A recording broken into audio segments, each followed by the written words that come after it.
learning activities influence business success. So this is changing. And then the learning industry is changing. We know, digital learning, social learning. Welcome to the Digital Adoption Show, brought to you by Whatfix.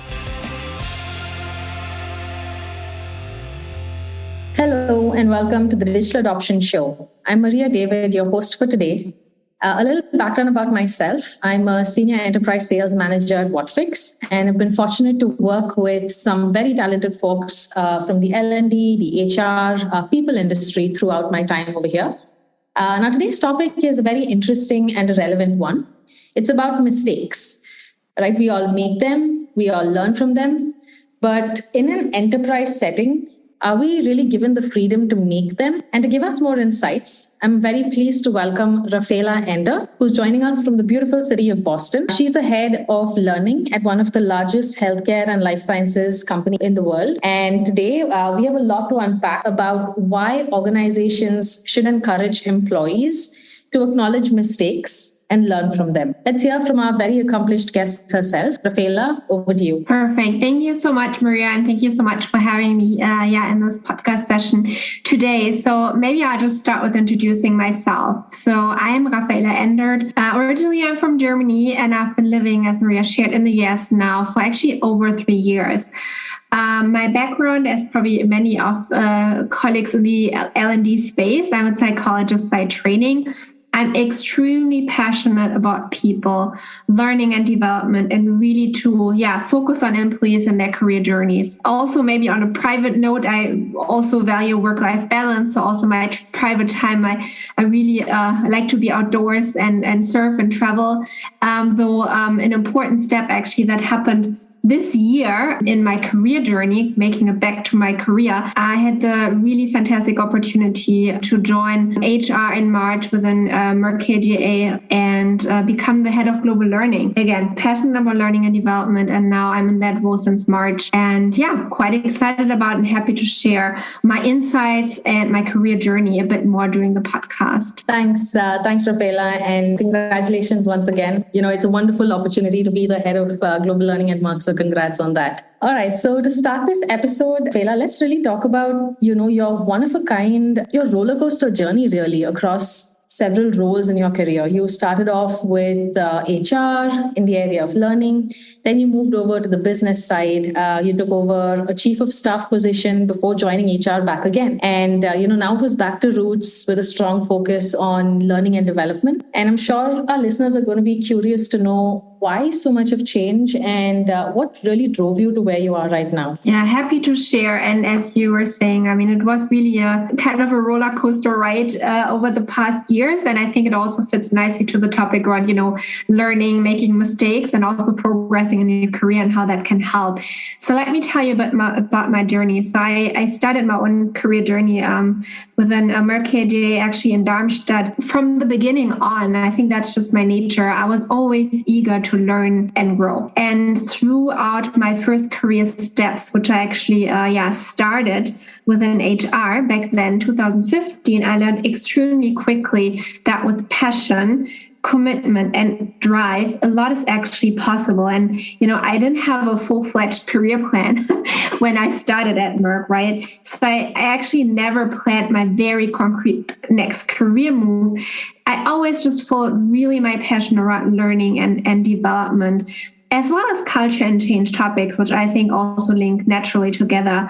And this is really where my focus was on in my career, and I wanted to gain more experiences to really make the best possible impact for the employees. So I started my career actually in HR, and I noticed after around 2.5 years, I'm kind of missing the business perspective, right? Because the customers, of course, within my organization now, we have 3 different business sectors. So those are my customers. But I was working in HR. So how do I bring in the business perspective? So I really gained a network in our one of our business sectors, which was healthcare. And that was still back in Germany.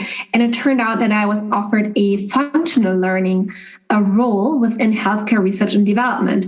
It was a step for me. I didn't know anything about R&D and healthcare. So it was definitely coming out of comfort zone. Yeah, it was definitely that step. Looking back, after working then 5 years with healthcare, I never regretted anything. Like, I was so proud actually to take that step and just be brave. And then this also provided me the opportunity to actually move to the US to take on different perspectives. So, and that's where I'm still in the US, right? What happened next? So again, after kind of 3 years in that functional learning role, where I took on different projects, but I was kind of, okay, I need something new. I want to expand my horizon. And maybe I also don't want to stay in an L&D role per se. As a next step, I definitely had that vision to get a bit more different perspectives than just working on L&D topics. And I took for me a big, I think one of my biggest career steps so far. And I was appointed as the chief of staff for the head of development within R&D back then. Talking again about out of comfort zone, I took that step not knowing what to expect, but I learned so much. I learned a lot also through mistakes, but this is, I guess, right, how you learn. And I was part just of a broader change transformation, and it was just so good to be part of, a big thing, I would say, in healthcare. And I expanded my network, which also really helped me grow. Well, then maybe just to finish up, I thought, okay, what's next, right? I definitely always had that thinking. And my passion was, again, learning and development. So I envisioned myself, on one hand, probably moving back to a more L&D specific role. And then I really wanted to become a leader and really drive strategy. So then early this year, the position of the head of global learning opened up. Took the chance, applied, and I got the position. So now I'm back in HR with a very strong customer focus, lots of gained experiences, and lots of also lessons learned. Yeah, so that's my roller coaster journey over the past years, and I've been enjoying it. Yeah, well, that really is a roller coaster, Rafaela, and learning is a never-ending journey, and it's wonderful to hear how you've created a career out of this passion that you've had for learning. And similar to what you said, not many of us will really know where to start, similar to what you experienced in your career in the very beginning, right? We don't know where to start, but it's important to get out of your comfort zone, network, and to really put yourself out there. So based on your experience, I'm really curious to know what you would suggest to young people who've just started off in their careers, and specifically from a learning angle, do you think they should kind of prioritize learning over the roles that they choose? Great 2 questions. And I'm going to target the first one, suggestion to, you start your career, what to consider. And I think what is, from my perspective, and that's my learning I wanted to share, is important. First of all, don't stress yourself if you don't have a 3, 5, 10 years career plan in mind, because things are changing, you're learning, and then, so that's something like, don't stress yourself when you start your career to have it all. That was one learning, because I always had that in mind. That was one learning I really wanted to share here. I think, Maria, you also summarized it in one of your points. It's really this: you learn best when you're out of your comfort zone. And I think throughout my career journey, you could see I really jumped into out of my comfort zone. I mean, it's on one hand, you have to find opportunities, but then also you need to take the opportunities. And it's about really, you need to push yourself. You need to be brave. And you somehow have this just do it attitude. And I must say, it wasn't always easy. It sounded like, a great career path, but also, let me tell you, I also had my doubts. Yeah, I also had when I thought I'm not going in the direction, or is it the right direction?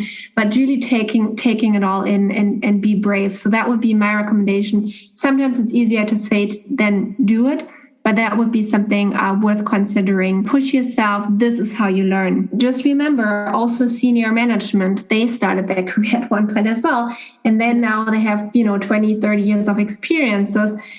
So be aware of that as well, right? We're all starting at one point. So really allow yourself to explore. Speak to colleagues, learn about the opportunities out there. And then, I mean, when I started, I did not imagine what is possible. Yeah. So really be brave and trust yourself. I think that's something you can, you should also, if something you should really consider trusting yourself. One other key recommendation, strategically build a network and also invest in that amount. Sound obvious, maintain it. It's so important. And through a network, which you strategically, it's not about, having coffee with everybody in the company, but who do you really strategically want to connect with, who might at one point help you in your career moves. And I'm talking about company internal and external network. Yeah. And I'm going to come to the external in a second as well. And then I want to come to your second question. Should you prioritize learning over roles? So it's an interesting question. So personally, I believe that when you personally show learning agility, so you're open to learn, you adapt, and again, you learn from mistakes. Yeah, you take that as an opportunity. Ultimately, and prioritizing learning, you naturally progress in different roles. I think it's a nature. If you're open to learn, show learning agility, things will happen and things will come to you as well. Allow yourself to make learnings. Allow that. Don't be too hard on yourself. I love the frame fail forward. Yeah. So I think we all have done that. We all make mistakes and then we learn from it and make it even better next time. And if we don't try out, we're never going to develop because we always keep to what we've been doing. And last but not least, celebrate your success. I think that's something we tend to forget. Like be proud, celebrate and trust yourself. And then maybe linking it back, one small advice to the importance of the external network. I think it's equally, internal network is super important, but potentially as equally the external connections you can make, because it will help you also to get some broader views and perspectives. So I would recommend very concretely through volunteering, you can really gain professional networks. There's so many out there, nonprofit organizations where you can just jump in. So for example, I quickly started volunteering for its Healthcare Business Women Association. That's how it's called. And there I could even try leadership skills in a safe environment. And hey, I failed, but it was a safe environment. So I could just learn and learn from my mistakes. So just some tips and hints from my end. Yeah, no, great thoughts there, Rafaela. And I really love the last point that you had. It's a great way to hone your leadership skills in an environment that you're comfortable with. And I'm just curious to know, how did you find these networking associations? Just for young folks, how do you really make your external network? Because that's something that's different. Yeah, it's a good question. So for me, it was rather easy, I would say, because it was a network, and maybe that's something your companies also have. It was HBA, that's a short term for Healthcare Business Women Association. It was in our company, well known within Merck. Yeah, so it's actually we have many volunteers many volunteers within HBA. So that's something I maybe really checking, what is in your company available on volunteer opportunities and maybe some networks. So that was specifically on women and career advancements. Yeah, so that's what I was looking for, right? So how I'm really supportive of women in their careers. So what can I do to help that advancement? Yeah, so that's why I joined HBA. Otherwise, finding a network, I think you have to think about first, what is the interest you have? Is it something that is super job related? Because, there are so many learning networks out there. Is that something you're looking for? Or is it another passion? Like for me, it was advancing women in their careers. Yeah, right. And there are so many networks out there as well. And also there, it might not be, I ended up leading a marketing team. Nothing to do with my learning and development background, but you just learn, you gain experience in content, but then you gain experience through leadership, just in a different setup. So I think either you go with your professional background network and they are linked in, so much, or you go through your another passion which you might have and just try yourself there. Yeah. I really love it. It's like, training for your leadership, and if that's the career path that you want to go, right? And in turn, you're also volunteering, so it's a plus plus. You're getting something out of it, and you're giving something back to society as well. So I really love that that aspect. So yeah, great, Rafaela. Now I wanted to actually switch gears a little bit and get your thoughts on the topic that we have for today, which is mistakes. And there's a quote that I came across. It says, "The greatest mistake a person can ever make is to be afraid of making one," right? And as a leader, how would you encourage other leaders really to accept that their teams are bound to make mistakes at the end of the day, and included really in the organization's culture? Yeah, and that's, I think, a topic that also probably organizations have been dealing with for longer already. So I think, first of all, it really, everybody has to start living their own or driving their own team culture, and they really need to encourage this mistake culture. So if you would ask me, I would encourage other leaders, my first comment would be take a different angle and really not refer to mistakes, but maybe more opportunity to learn. And I think when we speak about mistakes, often people and employees and leaders associate it with something bad. Yeah, mistake, and you start to blame no, it's a mistake. There's a good thing about it. And I think sometimes just reframing the wording, right, could help. And I've worked a lot back in R&D on the topic about lessons learned. And we always talked about lessons learned, and which is kind of, we learn from mistakes, we just framed it differently. And also we talked about best practices. So some things you can learn also from things that went well. And we shouldn't forget about that. I know it's not the topic, but just to add to that. And so I think just tackling it from a different angle. And then another thought is, we as leaders, I think, really have the responsibility, especially these days, to support innovation. I mean, I work in the innovation HR department, so it's probably even more important, but I'm sure many of you do as well. And you want to innovate, you want to take the next step, you want to be ahead of the competitor. And to me, innovation only happens through learning from mistakes. Yeah. If we make innovative steps, if we want to do something differently, it's never going to be a smooth ride. And I think that's something, to me, also super important to be aware of a leader. You have to accept that innovation only happens through, prototyping, right? You do something, you learn, you learn, you fail forward, and then you're better. Yeah, so I think that's also a great connection to me when it comes to making mistakes. So those would be two elements I would really encourage to leaders. And maybe one last point I can emphasize, and also a term we've been hearing more in the industry, is the growth mindset. To me, also, growth mindset links back to making mistakes, right?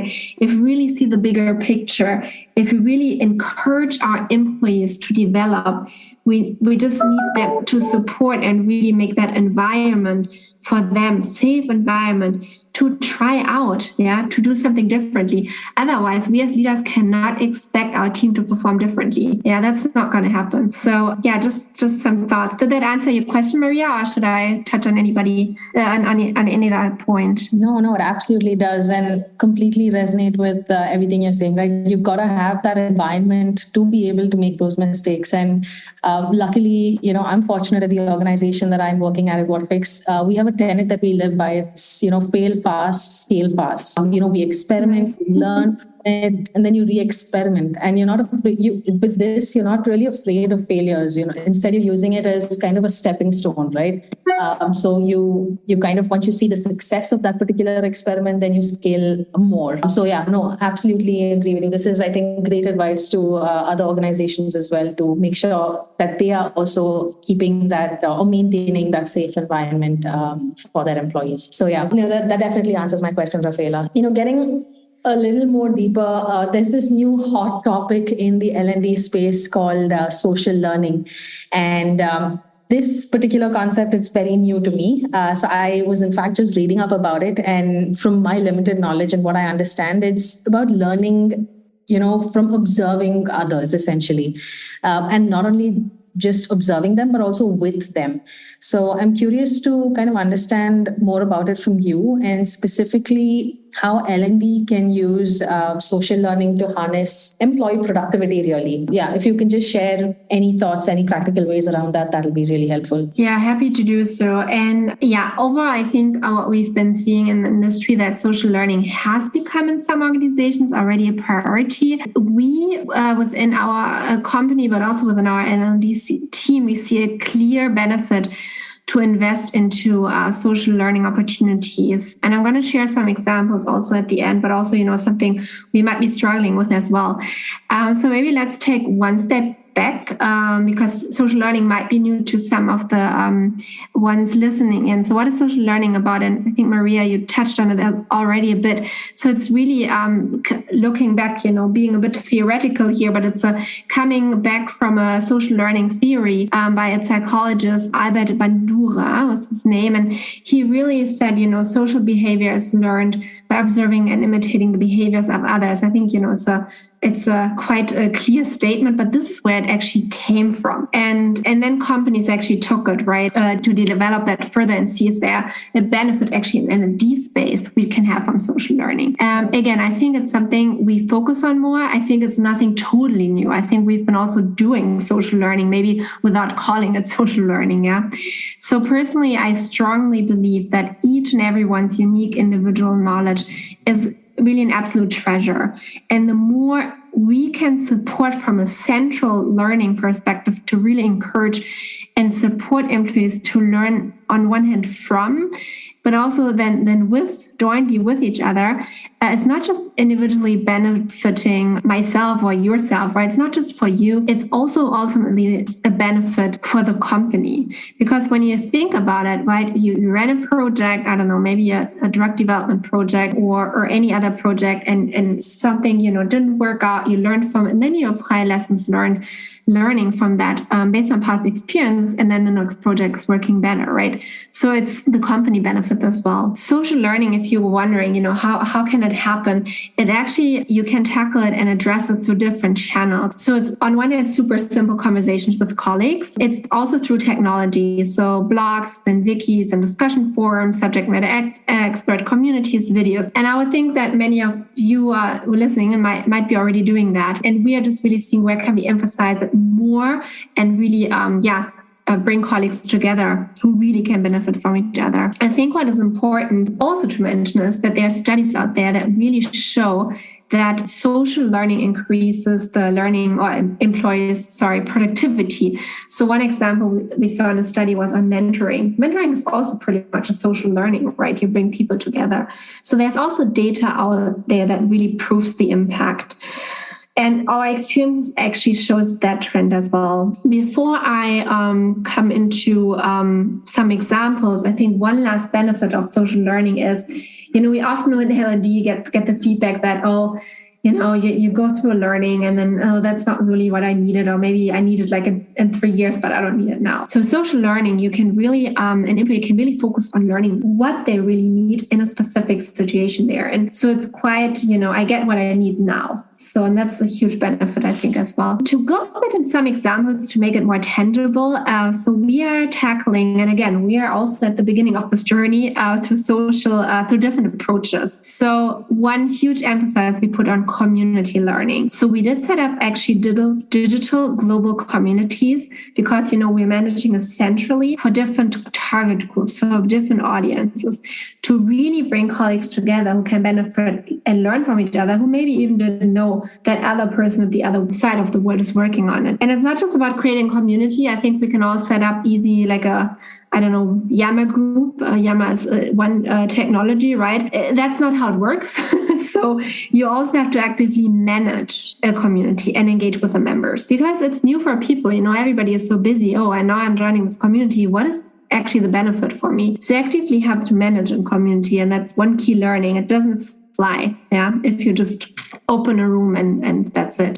So one concrete example is that we created a learning practitioner community because it's not just HR dealing with learning, and you might know that same for you. We really brought people together to find synergies, to exchange on learning approaches, and also to share on innovations. And we hope through that, we really don't reinvent the wheels across the globe, but we really learn from each other. One quick second example is that we focus on peer learning. So simply bringing a group of people, of employees together who personally want to develop, and then they leverage the wealth and knowledge and network of others. So just another super simple example. People can learn so much from each other. We just need to facilitate that process, getting them together. So there's so much more we can do. And I recently read that we're moving from a learning to a coaching culture. And I think this whole theory around social learning fits very nicely into that. Yeah, and humans are social beings, and there's always something to learn from anyone that we meet, and specifically in the workplace. So provided obviously we should have the right mindset as well to learn. So with all of these new methods of learning, in the new era, Rafaela, I'm curious to know, what are your thoughts around the future of learning in the workplace? Yeah, first of all, I'm passionate. I hope you hear it as well. I'm super excited actually about the potential that learning and development, and also, we as learning practitioners, we really have opportunity here to make a bigger impact for employees. And that's what really also drives my passion. Learning activities influence business success. And this is also what we as professionals need to emphasize further and really support the business, and also prove our contribution through data, which is also not easy. And I think who are working in the field know that as well. So L&D for me in the future even more is not a nice to have. It's a must have, and it needs to be integrated in a company strategy. And, I think that's super, super critical, and we can all help driving that. And we all experience, a lot of change, transformation these days. The pace is just picking up in everybody's schedule. Upskilling of employees through that changes, through that transformation is so critical to stay competitive. Yeah. And so this is changing, and then the learning industry is changing. We know, digital learning, social learning, micro learning. So it's changing. The whole industry is changing. And also employees learn differently. So there's so many elements that come together. And I think we as R&D professionals need to bring those different aspects together.